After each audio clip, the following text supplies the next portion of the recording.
Du 27 au 29 mars, l'Université Polytechnique Hauts-de-France accueillait le 34e congrès Math Engine. Avant d'être une association, Math Engine, c'est d'abord une méthode ayant pour objectif de faire vivre les mathématiques par les jeunes, selon les principes de la recherche. Un événement international dont l'ouverture cette année s'est déroulée en Hauts-de-France. Nous ouvrons le bal en France, en fait, puisque c'est le premier congrès de l'année. Et pour nous, le second à Valenciennes, puisqu'on avait organisé une première édition en 2015. Donc nous sommes de nouveau très ravis, en fait, d'accueillir tous ces jeunes. Et c'est vraiment très bien, il y a une très bonne ambiance.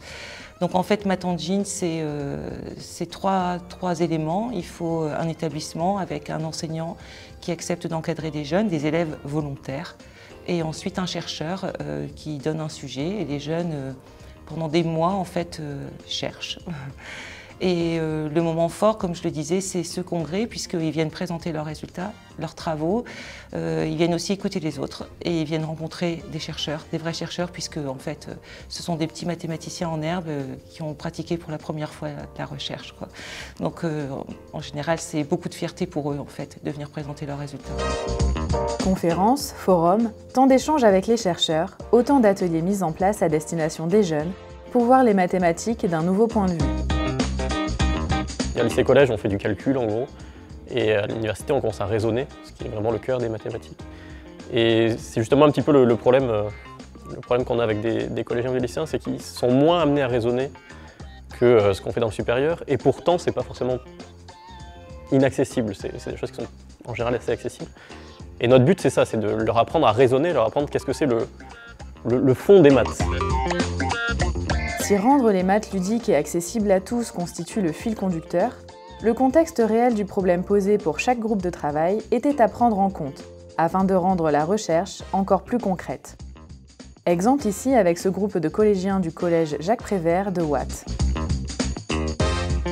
Un joaillier qui possède 2 diamants et une machine et veut savoir leur dureté grâce à cette machine pour plus tard en racheter la même qualité. Et ce qu'on essayait de faire, c'est de trouver la force du diamant, qui sont pareils, mais qu'on ne connaît pas.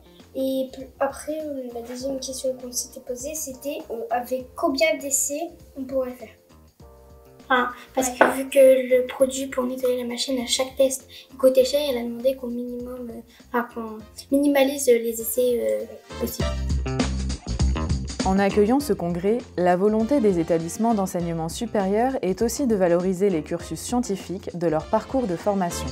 Pour nous, c'est très important en fait d'accueillir un tel congrès et aussi d'ailleurs de proposer des sujets de recherche aux jeunes parce que c'est une manière de leur faire découvrir les maths autrement, de faire des sciences, de promouvoir du coup les sciences aussi bien chez les filles que chez les garçons.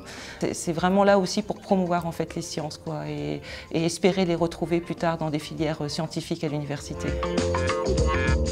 À partir du 28 avril, l'événement Math Engine s'établira à l'international, en premier lieu au lycée français de New York.